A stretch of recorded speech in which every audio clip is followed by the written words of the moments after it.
Good morning, dear students.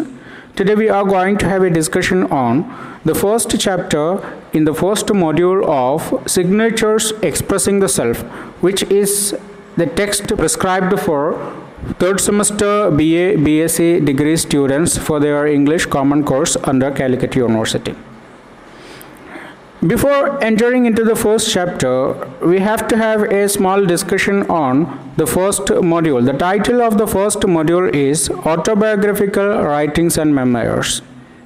Autobiography, as we all know, is the biography of a person narrated or written by himself. Autobiographical works can take many forms, from the intimate writings made during the life that were not necessarily intended for publication, including letters, diaries, journals, memoirs, and reminiscences, to a formal book-length autobiography.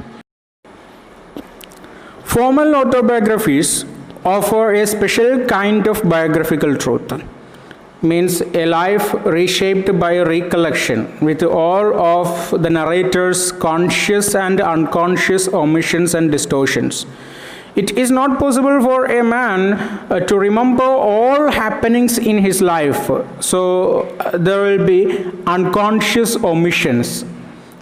And sometimes he may not be having a clear idea about what happened in his early childhood. So some events may be presented in a distorted way. Not because he is conscious about it, but because he is very much unconscious about it. That happenings are unconscious. But there is a possibility of conscious omissions and distortions also. The narrator may not be having an intention to reveal all the truths, unfavorable truths in his life before his readers. So he may make some omissions while narrating his life story. Sometimes he may make some distortions also to make himself, to make his story presentable before the reader, to glorify himself. The line between a memoir and an autobiography is an unclear one, a vague one, especially in this modern literary era where writers are constantly blurring the boundaries between genres to create a new and exciting one. As an autobiography, a memoir is a narrative that reveals experiences within the author's lifetime, but there are obvious and practical differences between the two similar genres. In essence, an autobiography is a chronological telling of one's experience, which should include phases such as his early childhood, then adolescence, then adulthood, then his old age period, etc. While a memoir provides a much more specific timeline and a much more intimate relationship to the writer's own memories, feelings, and emotions.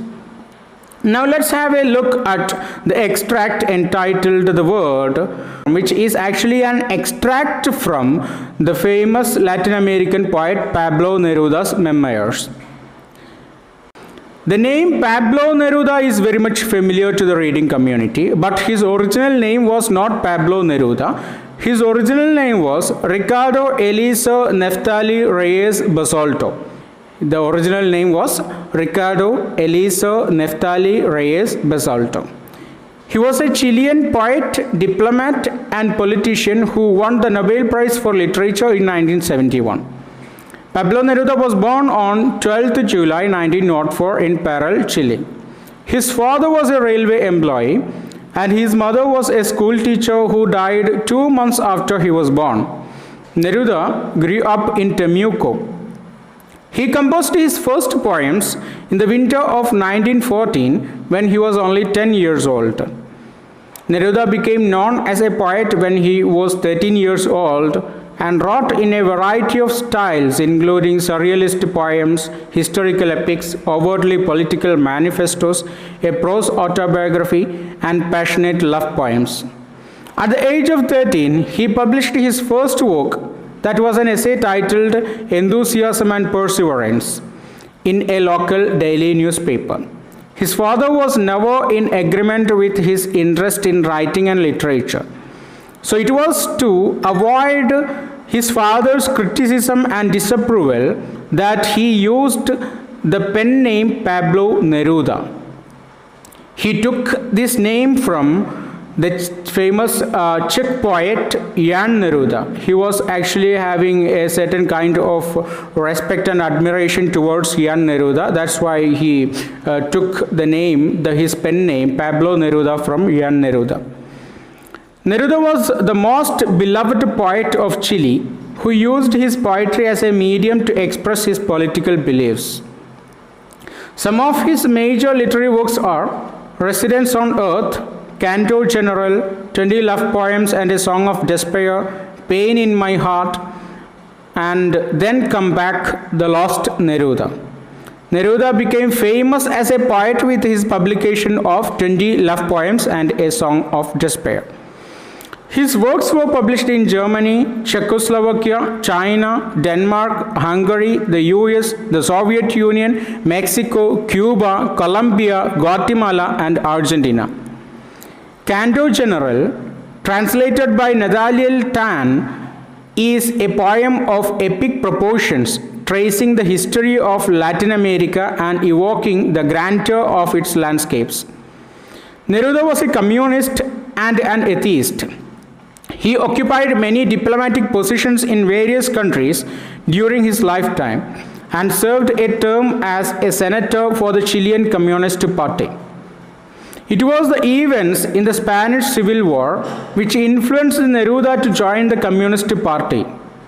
His friendship with the leading Spanish literary figure and the leader of the Republican group, Federico Garcia Lorca, was another reason for his left-wing association. In 1950, Neruda visited Delhi and had an interview with Nehru. When the president banned communism in Chile in 1948, a warrant was issued to arrest Neruda.